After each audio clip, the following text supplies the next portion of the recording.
These are events people have begged me to cover for a long time, and after digging deep, I finally found 3 real incidents that all took place during school lockdowns. It was a slow, boring afternoon in calculus class.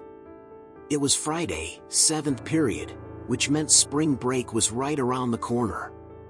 Everyone was restless and barely pretending to listen. We didn't have a test that day, unlike most of my friends in other classes. So our teacher, who is known for being extremely relaxed, decided to pull up sporcle.com and let us play quiz games as a group. We were doing a brand logo quiz.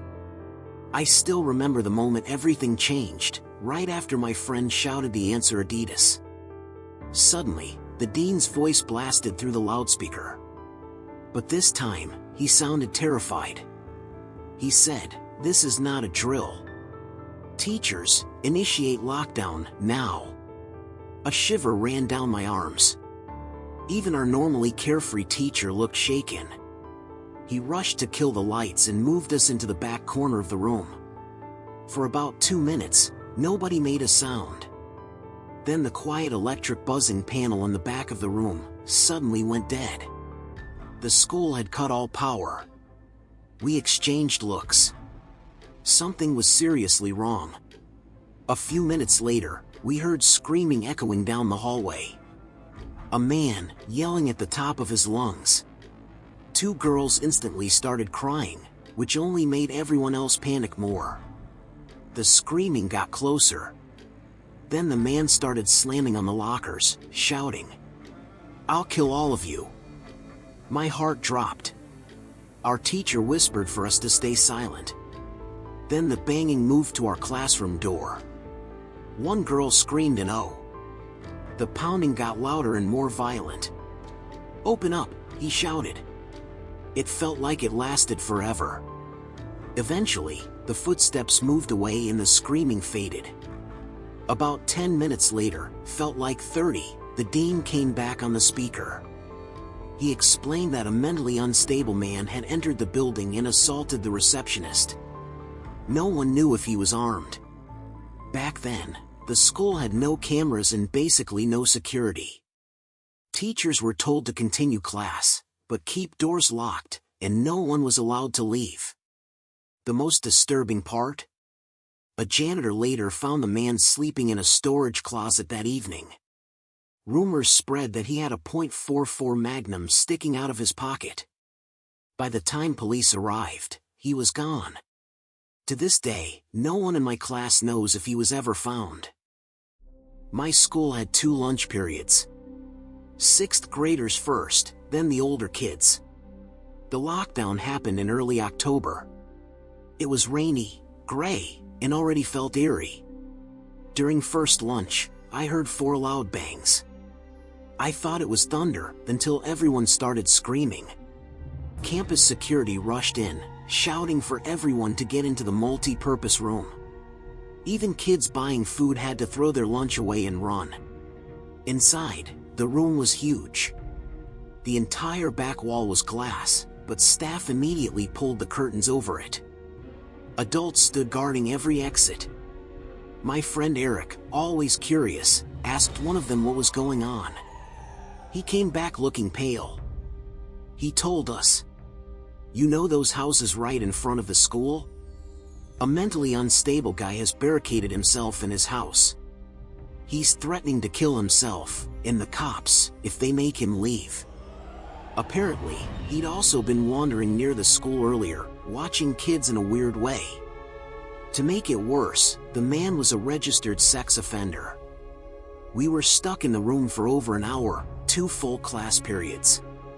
Later, we were escorted to our classrooms one by one. That day, I found out the man lived next to my friend Brandy. She told me about last Halloween. She had seen him at his window, cutting his arm and writing on the glass with his own blood, "Don't come here or I'll kill you." Everyone thought it was just creepy Halloween decoration. After the lockdown, we realized it was real. And we were lucky he never got near us. I'm 22 now, fresh out of college, and recently got hired as a computer intern at my old high school.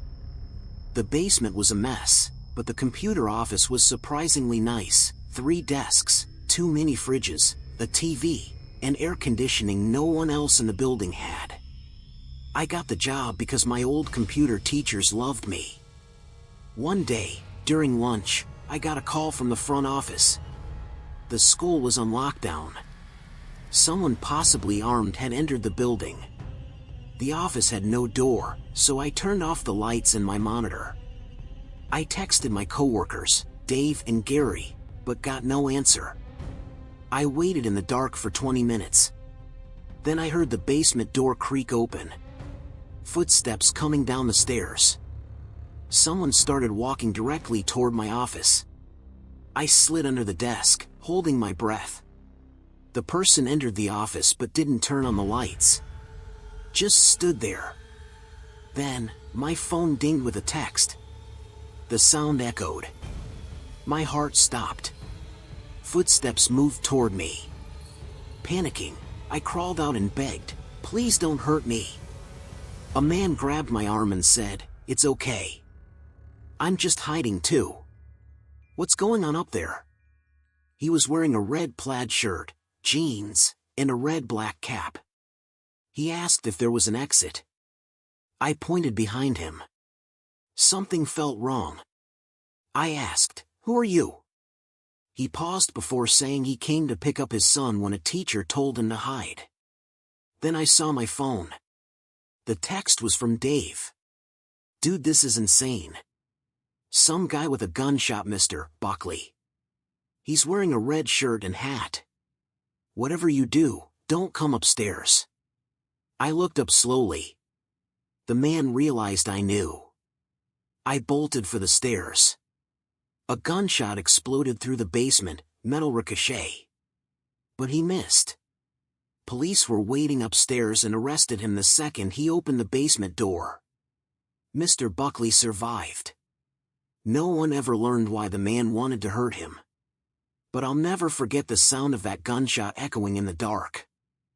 Those were 3 of the creepiest true school lockdown stories I've ever heard. Let me know if you want more real-life horror stories like these.